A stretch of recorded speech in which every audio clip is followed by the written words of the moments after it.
Hey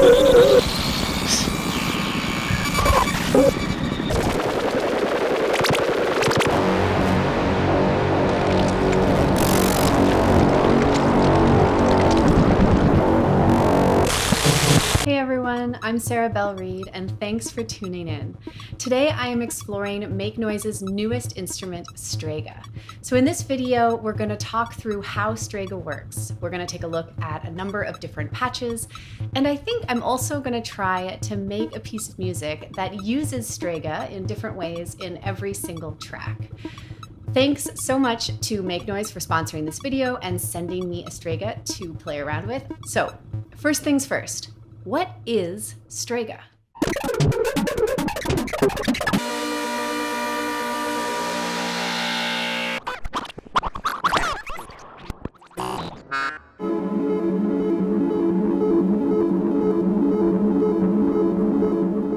Strega is a standalone semi-modular synthesizer that shares the same form factor as some of Make Noise's other recent products, such as the Zero Control and the Zero Coast. Like the Zero Coast, Strega is an all-in-one synth voice with a semi-modular signal path and a bunch of patch points for changing the way it behaves. Surface level similarities aside, however, Strega is very different from the Zero Coast. And truthfully, it's very different from most of the synthesizers that I have ever played. When people think of Make Noise, they often think of so-called West Coast synthesis, with many of their designs directly inspired by Buchla and Serge circuits from the 1970s. Strega, on the other hand, is something entirely different. Rather than looking to the workflow of these older experimental synthesizers for inspiration, Make Noise decided to collaborate closely with Alessandro Cortini to make an entirely unique and pretty wild new electronic instrument.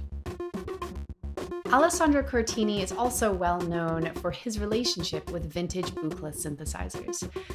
At first glance, I assumed that Strega was going to be a lot more Buchla focused. However, once I started to dig in, I pretty quickly realized that this collaboration was more about tapping into Alessandro Cortini's unique sound world and his way of interacting with the sounds that he creates, rather than trying to emulate the specific tools that he uses. To be honest, I was also slightly concerned before I got my hands on a Strega that it would allow me to only make music that sounded like Alessandro Cortini. Now, of course, he's an amazing musician, but I always feel that an instrument should allow you to inject some of your own voice into it. It should represent both the personality of the designer and of the performer. Thankfully, these concerns were very quickly washed away as soon as I started to explore and patch on the Strega. It's definitely pretty easy and possible to get to a Cortini-esque sound world, but it's also more than possible to push well beyond those bounds.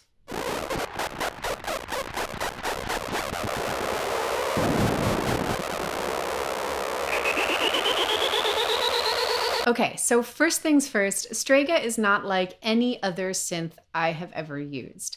When I first took it out of the box, I immediately noticed that many of the labels on the front panel did not use traditional synthesis terms. So Make Noise uses the word alchemy to describe this instrument, saying that it's an audio alchemical experiment, taking inspiration from the way alchemy is at once comfortable with both science and magic, the seen and the unseen. So with that in mind, I am going to resist the temptation to go through every single knob and jack on Strega and attempt to translate it over into standard synthesis terminology, because I really feel like the spirit behind this instrument and the process of discovering how everything works and kind of finding your own intuitive connection to everything is a really big part of why this instrument was designed in the way it was and how it works. All right, so I think of Strega as having four main sections. First, there's this tone generation section here, which is the primary sound generator in Strega. We have this activation knob, which allows us to control the volume so we can hear the oscillator. And then we have this tones knob, which allows us to adjust the timbre of the sound.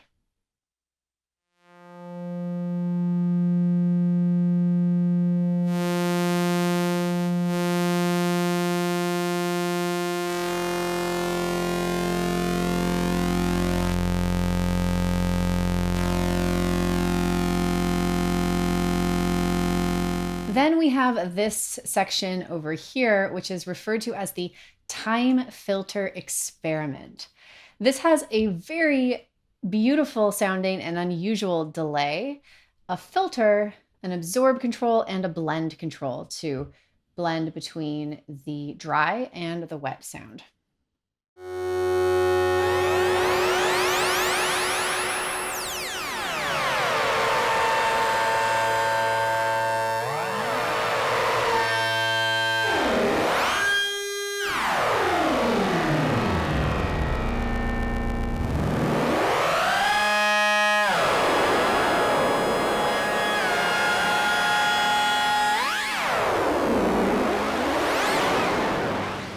This time knob here gives you a really huge range of color and timbre.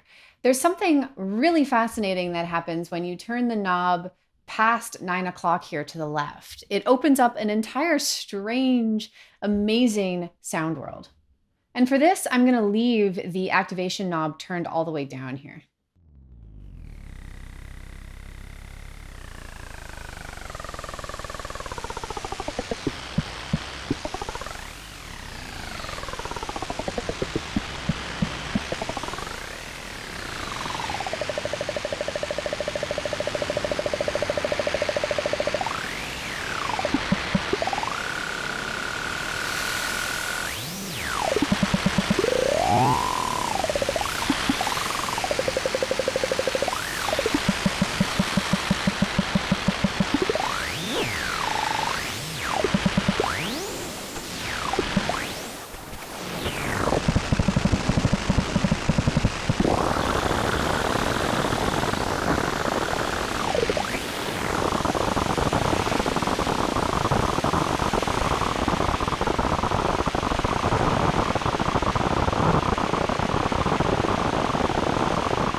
All right, there's also this zone down here on the bottom right called the agitation function generator. And this is kind of like a variable slope function, LFO, or looping envelope.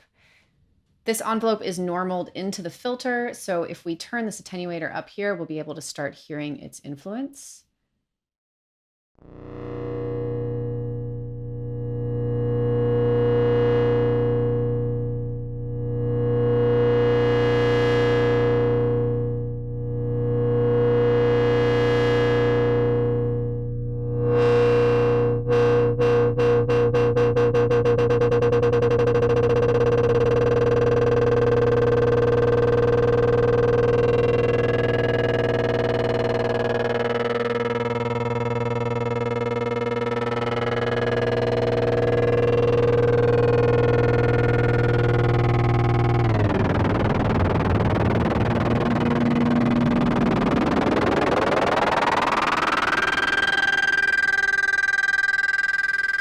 But of course, you could always patch out from here into any of the other modulation inputs as well. And finally, over here on the left is an input area that allows you to patch in an external audio source. There is an envelope follower output here and an audio output here from the amplified external audio source. And then the final outputs on Strega are over here on the top right. Now, all in all, these building blocks on their own are fairly straightforward, but there's also a whole lot going on behind the scenes with Strega in terms of how these various components are connected to one another. For example, there is something called an interference signal that you can access at a few different points on Strega, and this allows you to introduce some instability and chaos into the sound. So I'm going to turn the oscillator back up again. For now, I'll just make this fully dry. So all we're hearing is the tone generator. And then I'm going to gradually start to introduce the agitation generator.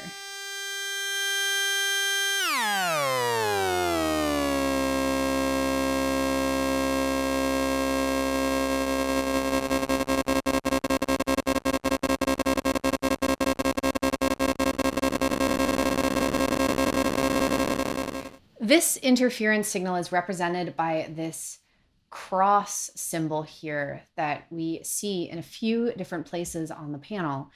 And those symbols correspond with different access points for this interference signal. So we can dial it in to impact the pitch of the primary oscillator.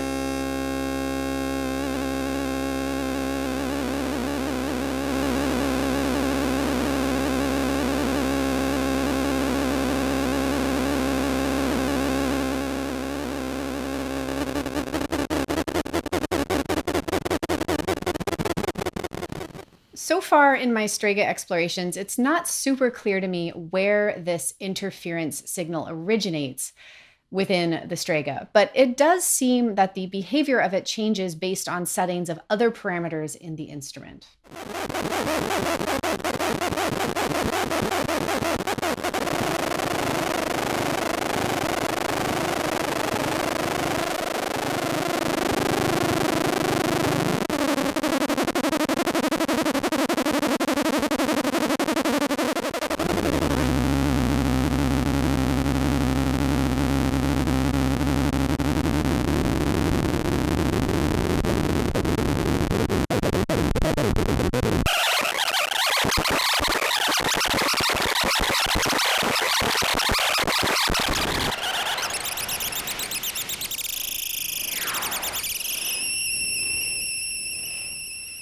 Personally, I'm pretty content to not really know where the interference signal comes from or exactly how it works. I think that this is part of the unseen magic. I've only had the Strega for a couple of days now, so I am 100% positive that there is more to learn about this instrument and to discover here. But for me, one of the ways that I really get to know an instrument best is simply by patching it up and making some sound. So I've got a few ideas for some patches that I want to try out now. So I'm going to take a few minutes to start patching, and I'll be right back.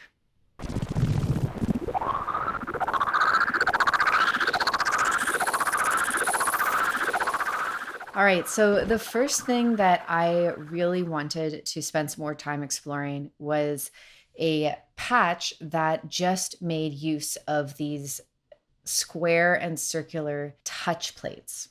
So all of these circular plates are modulation sources or outputs, and all of the square plates are modulation destinations. And you can form a connection like you would do with, a patch cable just by physically connecting, physically touching both of the pads.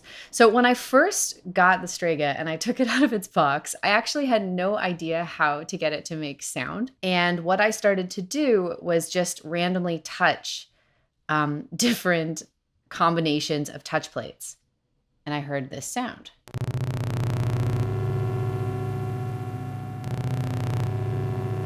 And that was really exciting. That was kind of my first sign of life from this instrument, which is really great. And then from there, I just kept kind of exploring various combinations and tweaking things as I went.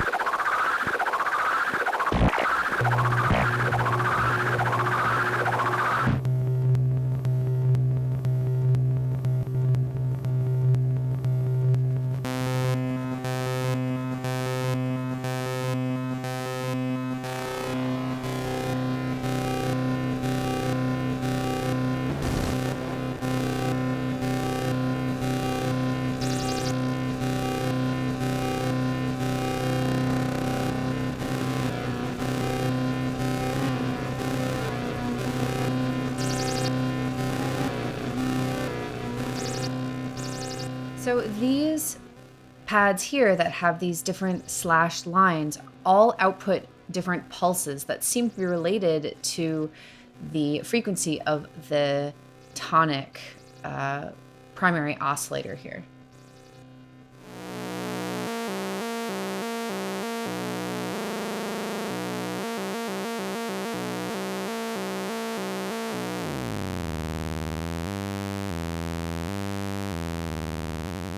And then if you look closely, you can start to see that the same symbol that we have here on the agitation interference knob is shared with this pad here and also this input here. We can see similar shapes here on this pad as we have over here on the envelope and so on. So you can start to kind of piece all of this together and gain an understanding of how these different sources and destinations on all of the gold pads relate to one another.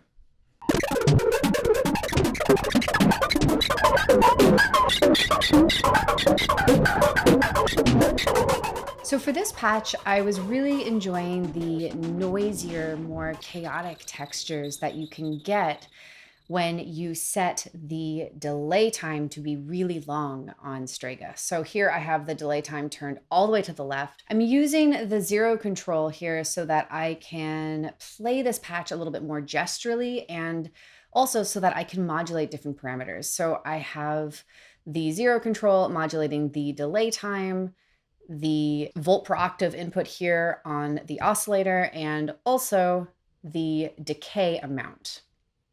And then for the rest of the patch, what I have going on here is pretty simple. I'm using the agitation function generator, this cycling envelope, to also modulate the delay time. And then I'm sending the result output here back in to the audio input on Strega. And I'm using the amplified output of that signal to modulate the agitation function generator.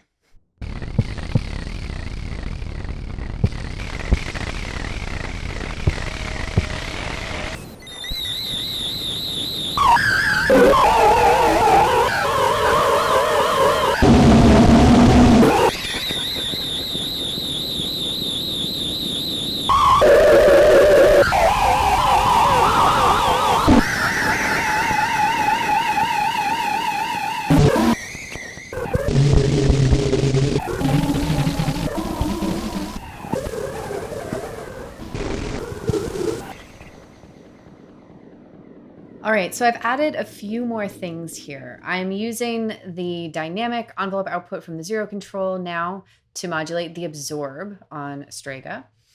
And I am also taking the envelope follower output here to control the time on the zero control. And I'm taking this output here, which produces a chaotic signal that is influenced by the settings you have on both the delay and the filter. And I'm using that to control the direction on the zero control.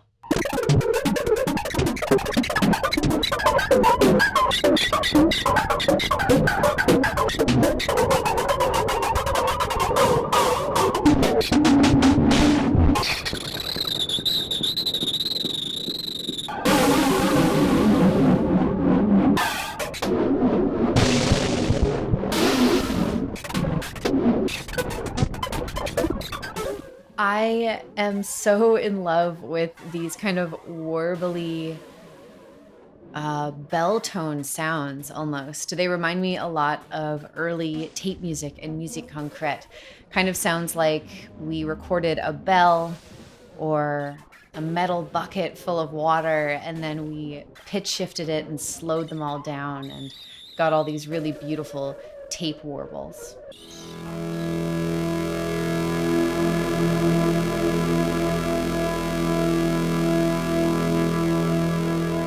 So for this patch, what I wanted to do was tap into the beautiful swarmy delay inside of Strega and create something that is very melodic and expansive and patient in the way that it unfolds. So I'm using the zero control here again, and I'm using it to send volt per octave information over to Strega to control the pitch. And I'm also using it to modulate the tones control in order to adjust the timbre of the sound that we're hearing. And then I am doing some very slow modulation of the delay time to create a kind of dense, swarming chorusing effect.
All right, so I felt like it was time to take a little break from patching and being in the studio and to come outside and embrace more of the magical exterior world that the Strega ethos embodies.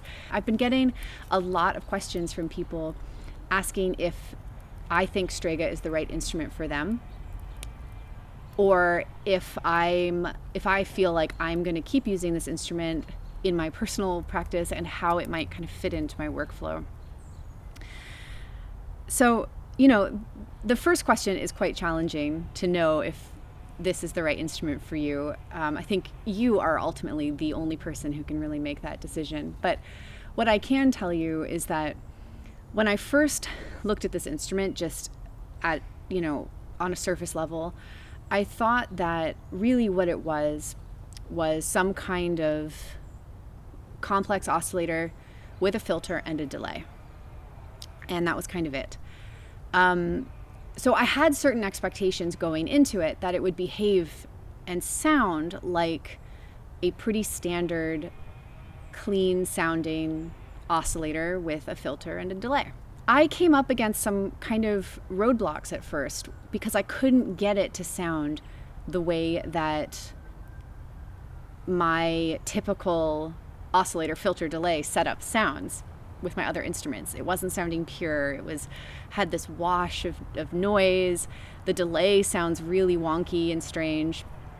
And I'll admit that at first that was kind of difficult for me, but over the course of a few days spending time with it, I realized that I was really getting in my own way because I was trying to make it sound like something else. I wasn't just listening to the instrument for what it was. I wasn't letting it tell me like, hey, this is who I am. This is what I sound like. once I started doing that and I kind of adjusted my perspective and let go of my own expectations, my relationship with Strega completely changed. And I've done a bit of a 180. I think it sounds incredible. I love the way the delay sounds. I love how quirky and idiosyncratic it is. And yeah, I absolutely would use it in my own music, and I already am, because I'm making a track with it as we speak. So yeah, I think it's a very exciting instrument. As long as you're willing to and interested in letting go of some of the control and having kind of dancing between the role of performer and observer, and not necessarily having your hand in every single detail of the sound, then I think you're going to have a really good time with this instrument. So Strega actually reminds me a lot of a couple of Rob Hordijk's instruments, the Benjolin and the Blippoo Box. I can leave a link with some more information about those below if you want to check them out. Even though these three instruments sound completely different from one another, so it's not so much about how they sound, but it's more about how you interact with them. With the Blippoo Box, for example, you could turn a knob and not really have any idea why or how that knob did what it did. And the process of making sound on it is one that is much more interactive with the instrument, where the instrument's giving back and talking back to you. Much more exploratory, and it's a lot more about listening, kind of opening your ears and just like going along for the ride. Strega is a lot like that too. There are certain aspects of it which you can absolutely control, but then there are certain aspects of it that are very surprising and unpredictable. Honestly, the most fun that I've had with that instrument so far has been the moments when I've said, okay, I'm not going to think about what this knob is doing or the, correct way to connect this to this or anything like that. I'm just going to explore these touch plates, listen, turn knobs without expectation, and just kind of see what happens. Okay, on that note, I think it's time that we go back inside and start turning more knobs.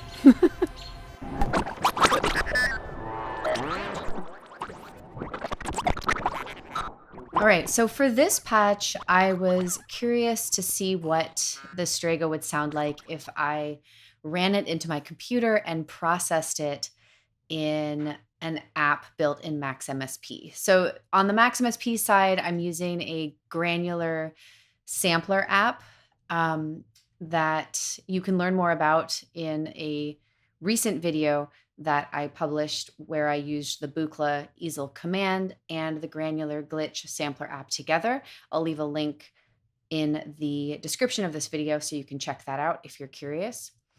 And on the Strega side of things, what I have going on here in this patch is I am taking the result audio output and patching it back into the input here. Then I'm taking the envelope follower output here, and I'm using that to modulate the absorb parameter. I'm using the function generator here to modulate the decay amount. And then I'm also taking two outputs from the complex oscillator. The triangle wave output here is being used to modulate the delay time. And then this second output here is a subharmonic oscillator output, and that is being used to modulate the filter. All right, and then all of this is running into MaxMSP, which is processing the sound. So I'm going to turn up levels here on the computer and let's take a listen.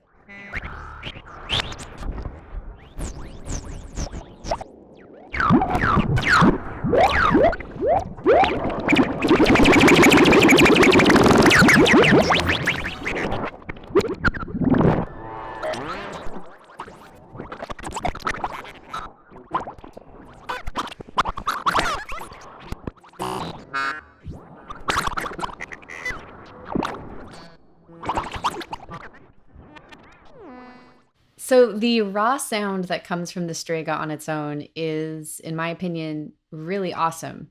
But I'm also really enjoying adding this extra layer of processing to everything. It gives it a little bit more timbral and textural depth and a little bit more shape with the granular processing that I'm doing.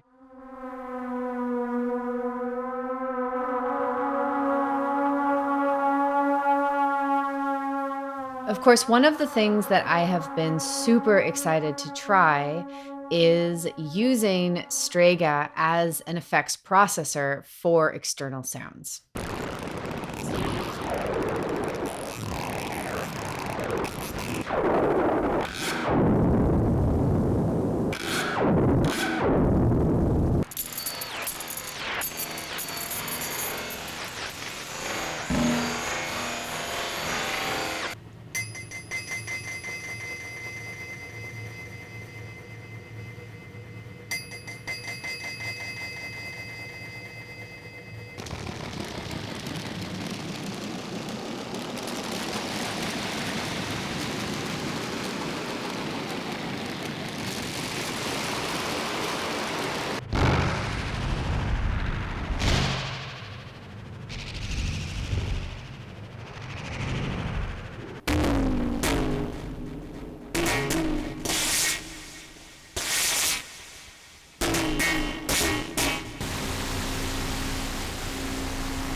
When I first saw that there was an external audio input on Strega, I was really excited because I am also a trumpet player.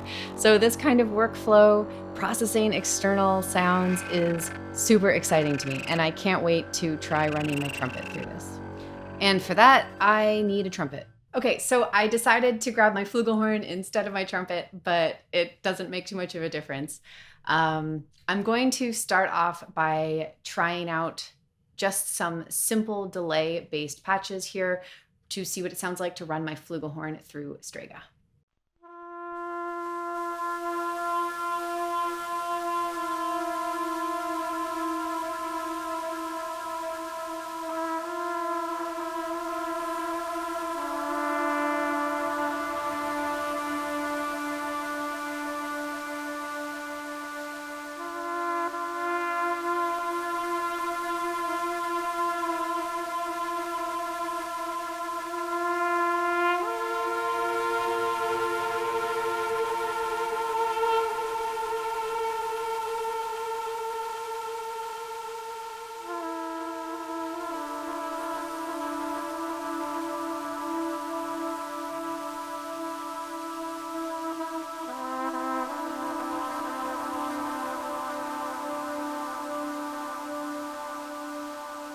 So another thing that I know I really like the sound of, this is a technique I use a lot, is using an envelope follower on an external mic input to modulate the delay time.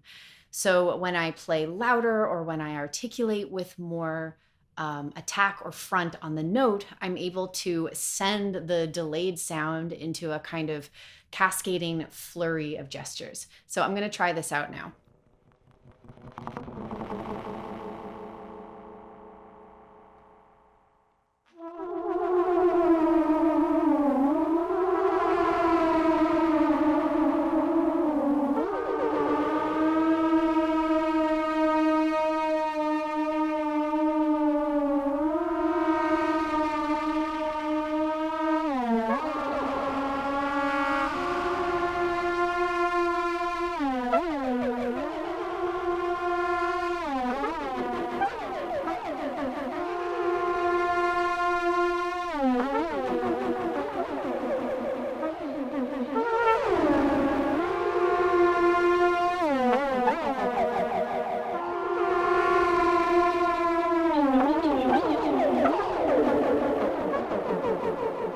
Something else that I want to try is using the external audio output here to amplitude modulate the oscillator. So I'm going to patch it from the output into the activation modulation input here. And this is going to create a really cool kind of ring modulation type effect.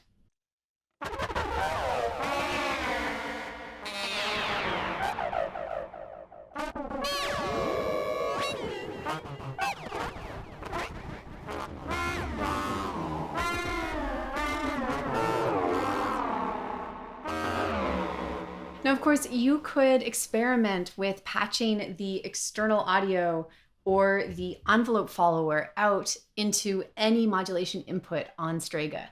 So you could play around with modulating the filter or the function LFO envelope or the absorb parameters or the blend between dry and wet. So there's a lot to experiment and play around with there. All right, so I got pretty inspired with all of these patches and I spent a little bit more time with all of them, recorded some different layers and kind of moved things around a little bit and explored all of the patches deeper. And I have assembled everything into a track. Here's a little excerpt of what I came up with.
In hearing and downloading the full track from my Strega explorations today, along with a whole lot of other unreleased audio from my YouTube videos and other projects, you can do so at my Patreon page, which I will leave a link to in the description below this video.